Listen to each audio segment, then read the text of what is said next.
Hello नमस्कार दोस्तों, स्वागत है आप सभी का आरकेएफआई स्टडी में। दोस्तों आज हम यूपी पुलिस कांस्टेबल भर्ती 2023-24 और यूपी आरओ एआरओ भर्ती 2023-24 में पूछा जाने वाला सब्जेक्ट हिंदी का एक टॉपिक तत्सम तद्भव लेकर आया हूं। ये पार्ट 1 है। इसमें मैं आपको तत्सम तद्भव के लगभग 25 प्रश्न आपके साथ शेयर करूंगा एमसीक्यू के माध्यम से, और 25 प्रश्न का सभी ऑप्शंस का आपको डिटेल से बताऊंगा किसका क्या तत्सम होगा, किसका क्या तद्भव होगा। दोस्तों वीडियो अगर आपको अच्छा लगे तो लाइक शेयर और सब्सक्राइब जरूर करना, अपने दोस्तों में भी इसे शेयर करना। वीडियो में कमेंट करके जरूर बताना वीडियो आपको कैसा लगा। तो चलिए देखते हैं कि तत्सम तद्भव संबंधित जो 25 टॉप प्रश्न हैं वो कौन कौन से हैं। दोस्तों पहला प्रश्न है, तत्सम तद्भव शब्दों का कौन सा युग्म असंगत है। असंगत मतलब कि कौन सा गलत है। तो पहला है पत्र और पर्ण, दूसरा है चक्र और चक्का, तीसरा है छत्र और छत्र, और चौथा है चैत्र और चैत्र। तो इसका जो सही उत्तर हो जाएगा ऑप्शन नंबर ए हो जाएगा। पत्र और जो पर्ण है ये असंगत है। क्यों असंगत है? क्योंकि जो पत्र और पर्ण है दोनों तत्सम शब्द हैं। हमें बताना है कि तत्सम और तद्भव का शब्द युग्म कौन सा सही है, यानी कि एक तत्सम होगा और एक तद्भव होगा। तो ये जो तत्पत्र और पर्ण हैं ये दोनों ही तत्सम शब्द हैं। ये किसके तत्सम शब्द हैं? ये दोनों पत्ता के तत्सम शब्द हैं। दोस्तों जो चक्र होता है, चक्र का तत्सम तद्भव जो होता है वो चक्का होता है। छत्र का जो तद्भव होता है वो छत या छाया होता है। चैत्र का तद्भव चैत होता है। तो ये तीनों जो हैं तत्सम और तद्भव के हिसाब से सही हैं, लेकिन ये जो हैं ये दोनों ही तत्सम शब्द हो गए हैं, इसलिए ये इसका सही उत्तर हो जाएगा। प्रश्न नंबर अगला है, आदर्शिका का तद्भव शब्द क्या होगा। ऑप्शंस हैं अदरक, आदर्श, आंच या आरसी। तो आदर्शिका का तद्भव होता है आरसी। ऑप्शन नंबर इसका जो डी है वो बिल्कुल सही उत्तर हो जाएगा। आदर्शिका का तद्भव क्या होगा? आरसी होगा। अच्छा, अदरक का क्या होता है? अदरक का होता है आर्द्रक। आर्द्रक अदरक का होता है। आंच का जो होता है आर्ची होता है। आंच का आर्ची होता है। तो इस तरीके से इसका जो सही उत्तर हो जाएगा ऑप्शन नंबर डी होगा आरसी, यानी आदर्शिका का तद्भव होगा आरसी। ऑप्शन नंबर इसका जो डी है वो बिल्कुल सही उत्तर हो जाएगा। प्रश्न नंबर अगला देखते हैं। प्रश्न नंबर 3 है, निम्नलिखित में से तत्सम शब्द कौन सा है। ऑप्शन है दूध, हाथ, आम या काष्ठ। दोस्तों आप सभी जानते हैं दूध का तत्सम होता है दुग्ध, हाथ का होता है हस्त, आम का होता है आम्र। ये तत्सम होते हैं। काठ जो है काष्ठ, ये काठ का जो है तत्सम रूप है काठ का। तो ये इसका सही उत्तर हो जाएगा ऑप्शन नंबर डी काष्ठ। काष्ठ जो है ये काठ का तत्सम रूप है। प्रश्न नंबर 4 है, निम्नलिखित में से तत्सम तद्भव शब्द का सही युग्म कौन सा है। यानी पहला अक्षर तत्सम होगा, दूसरा अक्षर तद्भव उसी का होगा। नक्षत्र, नखत। अच्छा यार, नक्षत्र तो होना चाहिए था, लेकिन नक्षत्र ऐसे नहीं, नक्षत्र होता है ऐसे। नक्षत्र, नखत, ये सही युग्म होता है तत्सम और तखत उसका तद्भव का। तो ये ऐसे होना चाहिए था, तो ऑप्शन नंबर ए जो है वो गलत हो जाएगा। गृध्र जो है, गृध्र ऐसे लिखा जाएगा गृध्र, यानी कि आपका गृध्र जो है वो गलत है। ऑप्शन नंबर सी भी गलत है। ऑप्शन नंबर ए गलत है, ऑप्शन नंबर सी गलत है। पक्वान, आधा पक्का होता है पक्वान में, तो ऑप्शन नंबर बी भी गलत है। औश्याय और ओस सही है, यानी औश्याय जो है ओस का तत्सम शब्द है। ऑप्शन नंबर डी इसका सही उत्तर हो जाएगा। प्रश्न नंबर 5 है, बच्चा शब्द का तत्सम क्या होगा। तो बच्चा का तत्सम होता है वत्स। बच्चा या बछड़ा, बच्चा या बछड़ा का तत्सम रूप होता है वत्स। तो ऑप्शन नंबर सी इसका सही उत्तर हो जाएगा। अगला प्रश्न है, प्रश्न नंबर 6 है, निम्नलिखित में से तद्भव शब्द कौन सा है। ऑप्शन है अग्नि, पुष्प, शलाका या 14। तो जो 14 है वो क्या है? तद्भव शब्द है। 14 तद्भव शब्द है किसका? चतुर्दश का। 14 जो है वो चतुर्दश का तद्भव शब्द है। चतुर्दश, चतुर्दश का ये तद्भव शब्द है। अच्छा, अग्नि जो है वो आग का तत्सम है, पुष्प फूल का तत्सम है, और शलाका जो है वो शलाई का तत्सम है, शलाई। तो इस तरीके से इसका सही उत्तर हो जाएगा ऑप्शन नंबर डी 14 तद्भव जो है 14 है, बाकी सभी तत्सम है। प्रश्न नंबर 7 है, घोड़ा का उपयुक्त तत्सम शब्द क्या होगा? आप इस ऑप्शन में देखेंगे, इस प्रश्न में अश्व, घोड़ा, तुरंगबाज ये सभी जो है घोड़ा के पर्याय हैं, लेकिन घोड़ा का उपयुक्त तत्सम क्या होगा ये बताना है। तो घोड़ा का जो उपयुक्त तत्सम है वो घोटक होता है। ऑप्शन नंबर 20 का सही है। बाकी सभी इसके पर्याय हैं, यानी पर्यायवाची हैं। प्रश्न नंबर 8 है, घोड़ा शब्द का तत्सम शब्द क्या होगा? तो अभी बताया, घोड़ा का तत्सम होता है घोटक। ऑप्शन नंबर सी इसका सही उत्तर होगा। प्रश्न नंबर 9 है, गोधूम का तद्भव क्या होगा? गोधूम का तद्भव होता है गेहूं। गोधूम का तद्भव गेहूं होता है। गोद का होता है क्रोड। गोद का होता है क्रोड। गोत का होता है आपका, गोत का हो जाएगा आपका गोत्र। गोत्र हो जाएगा, और गोह का हो जाएगा आपका गोधा। ठीक है, यानी गोधूम का तद्भव गेहूं हो जाएगा। गोत जो है वो तत्सम है, इसका तद्भव जो हो जाएगा गोत्र हो जाएगा। गोद का तत्सम क्रोड हो जाएगा। गोह का गोधा हो जाएगा तद्भव। तो ऑप्शन नंबर इसका जो सी है वो सही उत्तर हो जाएगा। अगला प्रश्न देखते हैं। प्रश्न नंबर 10 है, निम्नलिखित में तत्सम शब्द कौन सा? ऑप्शन है पंक्ति, पंख, 15 और पंगत। दोस्तों, जो पंक्ति है ये एक तत्सम शब्द है, और पंक्ति का जो तद्भव होता है वो पंगत होता है। ये इसका क्या है? तद्भव है। अच्छा, पंख का क्या तद्भव होता है? तो पंख का तद्भव होता है, उसका तद्भव होता है तत्सम पंख का पक्ष। पंख का तत्सम होता है पक्ष, और 15 का होता है पंचादश। पंचादश। तो इस तरीके से इसका सही उत्तर हो जाएगा option number A. Option number A इसका बिल्कुल सही उत्तर होगा। अगला प्रश्न देखते हैं। प्रश्न नंबर 11 है, निम्नलिखित शब्दों में से तत्सम शब्द कौन सा है? ऑप्शन है जोगी, जमाई, जोबन या यौवन। तो जो यौवन शब्द है ये तत्सम शब्द है। इसका जो तद्भव होता है वो जोबन होता है। तद्भव इसका होता है जोबन। अच्छा, जोगी का तत्सम क्या होगा? तो इसका होगा योगी। जोगी का योगी होता है। जमाई का जो होता है वो होता है जमात्री। जमात्री। जमात्री इसका होता है तद्भव। तो इस तरीके से इसका सही उत्तर हो जाएगा ऑप्शन नंबर डी, यौवन। प्रश्न नंबर 12 है, निम्नलिखित में से तद्भव शब्द कौन सा है? ऑप्शन है बलवान, बांझ, चमचा या आसमान। तो इसमें जो बांझ शब्द है वो तद्भव शब्द है। बांझ जो है वो तद्भव शब्द है, और बाकी सभी जो हैं वो तद्भव नहीं है। अच्छा, जो बलवान शब्द है, बांझ शब्द जो तो हो गया तत्सम शब्द, और इसका तत्सम क्या हो जाएगा? बांध्या हो जाएगा। बंध्या, वंध्या इसका तत्सम होगा।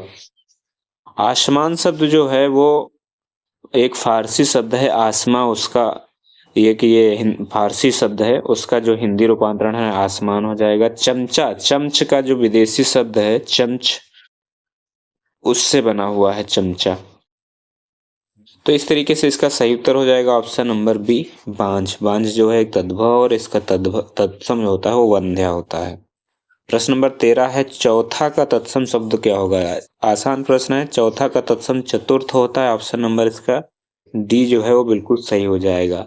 अच्छा, तो चतुष्पद का तद्भव क्या होगा? चतुष्पद का जो तद्भव होता है वो चौपाया होता है। चौपाया। चतुष्काठ का होता है दोस्तों चौखट, और चतुष्क का होता है चौका या चौक। तो इस तरीके से इसका सही उत्तर हो जाएगा ऑप्शन नंबर डी, चतुर्थ जो है चौथा का तत्सम रूप है। प्रश्न नंबर 14 है, निम्नलिखित में से तद्भव शब्द कौन सा है? ऑप्शन है अंगना, गयंद, अंगी, वानर। तो जो गयंद शब्द है वो एक तद्भव शब्द है। गयंद, गयंद जो है वो एक तद्भव शब्द है। अपभ्रंश भाषा से लिया गया। हिंदी भाषा में इसका जो तद्भव शब्द है, और इसका जो अंगना होता है तत्सम शब्द होता है। ठीक है, अंगना जो है वो तत्सम शब्द है, और अंगना का जो अर्थ होता है वो सुंदर स्त्री होता है। सुंदर स्त्री, अंगना का। अंगी का जो होता है वो शारीरिक, शरीरधारी या शरीर युक्त होता है, शरीर युक्त होता है। और वानर तो आप जानते ही हैं बंदर का तत्सम है। तो इसका सही उत्तर हो जाएगा ऑप्शन नंबर बी, गेंद जो है एक तत्सम शब्द है, तद्भव शब्द है गेंद। ऑप्शन नंबर बी इसका सही उत्तर हो जाएगा। प्रश्न नंबर 15 है, निम्नलिखित में से हस्ती किस शब्द का तत्सम है? हस्ती ऑप्शन है हाथ, हार, हाथी या हंसी। तो हस्ती जो है वो हाथी का तत्सम शब्द है। हाथ का हस्त होता है।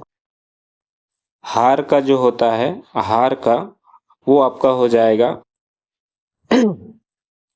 हार का जो तत्सम होगा वो हास्य हो जाएगा, सॉरी हंसी का हास्य हो जाएगा। हाथ का हस्त हो जाएगा। तो इस तरीके से इसका जो सही उत्तर हो जाएगा ऑप्शन नंबर आपका, हस्ती का जो तत्सम रूप है, हस्ती का जो तद्भव रूप होगा वो हाथी होगा, यानी हस्ती किस शब्द का तत्सम है? हाथी का। प्रश्न नंबर 16 है, निम्नलिखित में से तद्भव शब्द कौन सा है? ऑप्शन है नग्न, दक्षिण, द्राक्षा या दाढ़ी। तो इसमें सही उत्तर जो हो जाएगा, ऑप्शन इसका सही उत्तर हो जाएगा ऑप्शन नंबर डी, दाढ़ी। दाढ़ी का जो तत्सम शब्द होता हो दंष्टिका होता है, दंष्टिका, दंष्ट्रिका, ये इसका होता है तत्सम रूप। अच्छा, नग्न का नंगा होता है तद्भव। द्राक्षा, द्राक्षा का जो तद्भव होता है दाख होता है, दाख। और दक्षिण का दाहिना, दाहिना इसका तद्भव होता है। तो सही उत्तर हो जाएगा दाढ़ी। तद्भव शब्द क्या है? दाढ़ी है, और दाढ़ी का तत्सम दंष्ट्रिका होता है, दंष्ट्रिका। प्रश्न नंबर 17 देखते हैं। प्रश्न नंबर 17 है, निम्नलिखित में से तत्सम की दृष्टि से शुद्ध शब्द कौन सा है, यानी तत्सम कौन सा है ये बताना है। ऑप्शन है शाटिका, रैन, रस्सी या सरसों। तो तत्सम शब्द इसमें शाटिका शब्द दिया गया है। शाटिका शब्द जो है वो तत्सम शब्द है, बाकी सभी तद्भव हैं। अच्छा, रैन जो है तद्भव है, तो इसका तत्सम क्या होगा? रैन का तत्सम होता है दोस्तों रज्जू। ठीक, रैन का तत्सम क्या हो जाएगा? रज्जू हो जाएगा।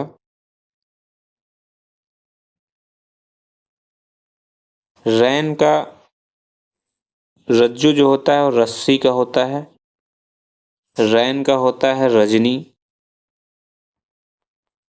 और सरसों का होता है सरसप, सरसप। तो इस तरीके से इसका सही उत्तर हो जाएगा ऑप्शन नंबर ए, शाटिका जो है एक तत्सम शब्द है। अच्छा, शाटिका का तद्भव क्या होगा? शाटिका का तद्भव क्या होगा? तो शाटिका का तद्भव होता है साड़ी। शाटिका का तद्भव साड़ी होता है। तो ऑप्शन नंबर इसका ए सही उत्तर हो जाएगा। प्रश्न नंबर 18 है, बारात का तत्सम शब्द क्या होगा? ऑप्शन हैं वर रात, बारात, बरात या वर यात्रा। तो बारात का तत्सम शब्द हो जाएगा वर यात्रा। ऑप्शन नंबर डी इसका सही उत्तर होगा। प्रश्न नंबर 19 देखते हैं। प्रश्न नंबर 19 है, मोती का तत्सम शब्द क्या होगा? ऑप्शन है मौती, मौक्तिक, मुक्तक या उपरोक्त में से कोई नहीं। तो जो मौक्तिक शब्द है वो मोती का तत्सम शब्द होता है। ऑप्शन नंबर 20 का सही उत्तर हो जाएगा मौक्तिक। प्रश्न नंबर 20 देखते हैं। प्रश्न नंबर 20 है, मिट्टी का तत्सम शब्द क्या होगा? मिट्टी का तत्सम शब्द क्या होगा? ऑप्शन है मृत्तिका, मट्टिका या मृट्टिका या मिट्टी। तो इसका सही उत्तर हो जाएगा ऑप्शन नंबर ए, मृत्तिका। मृत्तिका जो है वो मिट्टी का तत्सम शब्द होता है, मृत्तिका। बाकी सभी असंगत हैं। तो ऑप्शन नंबर ए इसका सही उत्तर हो जाएगा। प्रश्न नंबर 21 देखते हैं। प्रश्न नंबर 21 है, निम्नलिखित में से तद्भव शब्द कौन सा है? ऑप्शन हैं उलूख, कूप, ओझा या पुस्तक। तो तद्भव शब्द इसमें जो है ओझा दिया गया है। ओझा जो है एक तद्भव शब्द है, और इसका जो तत्सम होता है वो उपाध्याय होता है, उपाध्याय। उपाध्याय इसका तत्सम होता है। उल्लूक का उल्लू तद्भव होता है। कूप का कुआं तद्भव होता है। और पुस्तक का पोथी तद्भव होता है। ठीक है, तो इस तरीके से इसका सही उत्तर हो जाएगा ऑप्शन नंबर सी, ओझा। प्रश्न नंबर 22 है, निम्नलिखित में से एक शब्द तत्सम है। तत्सम कौन सा शब्द है ये बताना है। शपूत, शांकल, सांझ या सरीसृप। तो जो सरीसृप ऑप्शन है ये तत्सम शब्द है, बाकी सभी जो हैं वो तद्भव हैं। सरीसृप का एक जो है वो तत्सम शब्द है। अच्छा, सरीसर्प का तद्भव शब्द क्या होगा? सरीसर्प जो है एक तत्सम शब्द है और इसका जो तद्भव होगा वो आपको बताना है कमेंट करके। शपूत का जो तद्भव वो होगा तत्सम शब्द, वो होगा सुपुत्र, सुपुत्र। शांकल का श्रृंखला हो जाएगा, शंकल का श्रृंखला हो जाएगा। और सांझ का जो होता है वो संध्या होता है, तत्सम शब्द। तो इस तरीके से सही उत्तर हो जाएगा ऑप्शन नंबर बी, श्रीशर। प्रश्न नंबर 23 है, निम्नलिखित में से तद्भव शब्द कौन सा है? ऑप्शन है ज्योत्सना, श्रेष्ठी, परीक्षा या घर। तो जो घर है वो एक तद्भव शब्द है, घर तद्भव शब्द है और इसका जो तत्सम शब्द होता है वो गृह होता है, गृह इसका तत्सम शब्द होता है, गृह इसका तत्सम शब्द होता है। ज्योत्सना, श्रेष्ठी और परीक्षा ये सभी तत्सम शब्द हैं और इनके जो तद्भव होंगे, ज्योत्सना का होता है जोन, जोन इसका तद्भव होगा। श्रेष्ठी का सेठ होता है, श्रेष्ठी का सेठ तद्भव होता है। और जो परीक्षा है, परीक्षा का जो तत्सम शब्द होगा वो परख होगा। इस तरीके से इसका जो सही उत्तर हो जाएगा ऑप्शन नंबर डी होगा, तद्भव जो है घर है। प्रश्न नंबर 24 है, अखरोट का तत्सम शब्द क्या होगा? ऑप्शन हैं अछवट, अछवाट या अछोट या अक्षयवट। तो अखरोट का सही उत्तर हो जाएगा अछोट। ऑप्शन नंबर इसका जो सी है वो बिल्कुल सही उत्तर हो जाएगा, अछोट। अखरोट का तद्भव शब्द जो है वो अछोट होता है। तो इस तरीके से ये 24 प्रश्न थे। आपको एक प्रश्न बताना है इसमें कमेंट करके, उसका उत्तर आपको कमेंट करके बताना है जो मैंने आपसे पूछा है। सरीसर्प का तत्सम शब्द क्या होगा? सरीसर्प का तद्भव क्या होगा ये बताना है। सरीसर्प का तद्भव शब्द क्या होगा ये बताना है आपको कमेंट करके। धन्यवाद दोस्तों, जय हिंद, जय भारत।